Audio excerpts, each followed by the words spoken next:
Where's your head on this? Do you plan to hold hearings on this deal? Well, I think everybody should just take a deep breath.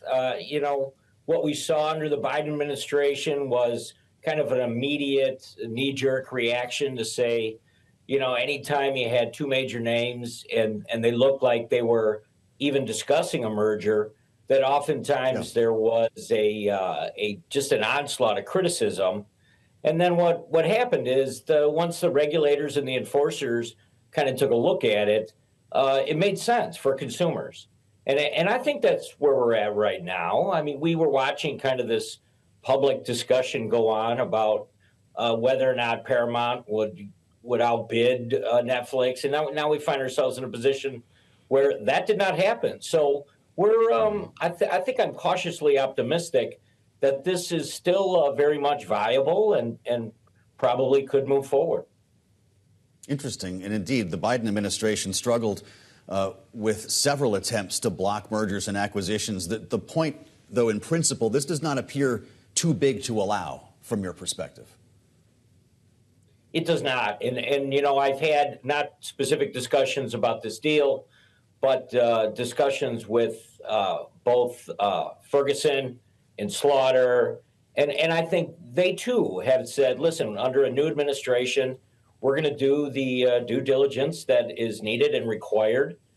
But, we're not going to come right out of the gates and say that this is something that shouldn't happen. They're going to wait to allow things to play out, let the examinations happen, let the, like you said, I mean, a massive deal as far as the finance piece goes.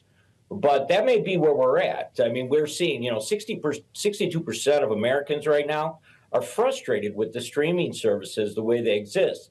So the idea that combining some of these streaming services, which is part of this deal, wouldn't make sense. I think to somehow pull the rug out from underneath that right now just is not.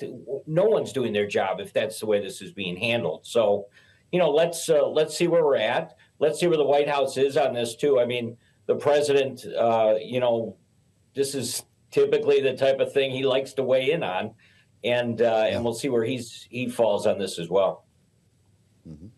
Congressman, are there provisions or guardrails that you would like to see in this deal to ensure that it, in fact, doesn't harm consumers, that it doesn't raise prices for consumers? Yeah, you talked about the $60 billion in borrowing. I mean, that is a large number.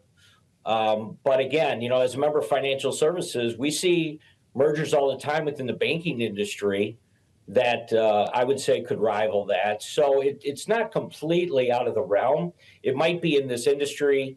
But again, I think, the numbers, again, need to be scrutinized. But, sometimes this merger stuff is healthy. Senator Warren has been against any type of merger under any type of corporate structure. So that's not surprising, the knee jerk. But I feel like we need to allow the enforcers to do their job. But Congressman, isn't it important to be careful here? Because we know that Americans are concerned about their cost of living, both about the things that they need and the things that they want, like their entertainment. So isn't it important to consider the potential costs here for consumers if this deal does go through? Yeah, I think it's really difficult to project kind of at the end of the day what this will mean for the actual price of a product that a consumer might actually want to purchase, because we've seen kind of projections on that in some of these other mergers, and it turns out just to not be accurate. So we need, again, I would say caution and pause on that front.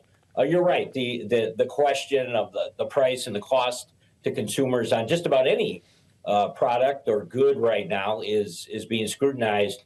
But again, these streaming services is something that there's a lot of frustration on.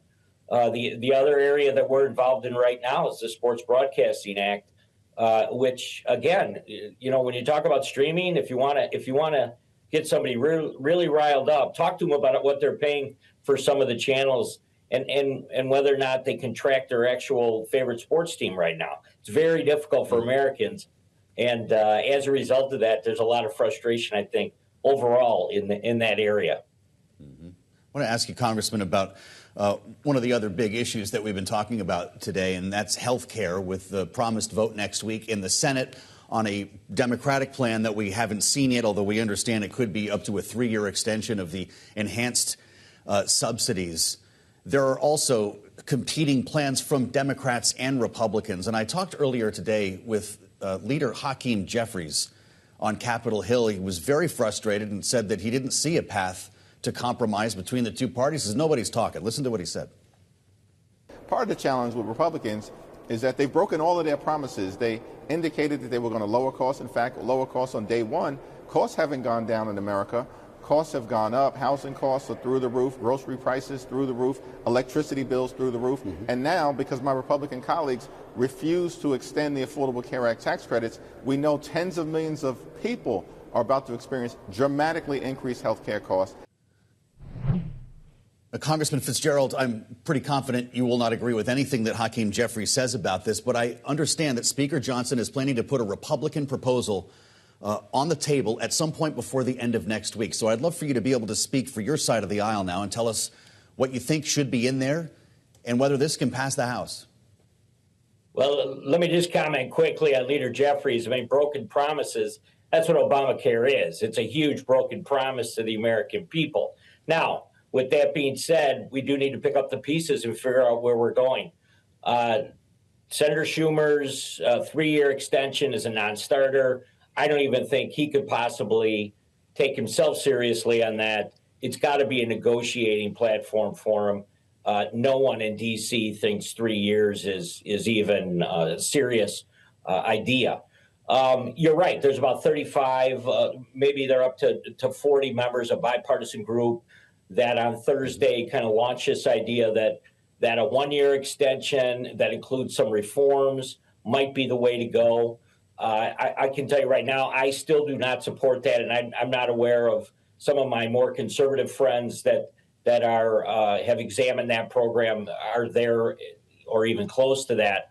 So we're in a place right now where the Speaker and the President of the United States need to come up with something that I think can garner enough support that once again the White House can put their full effort behind and make the case to members that this is a short gap kind of extension that could get us to a different place on the Affordable Health Care Act. But that has not happened yet. And the clock is ticking. We know that we've got 2 more weeks here to kind of pull this together. I think all the members understand that. We do not want to go anywhere near another shutdown.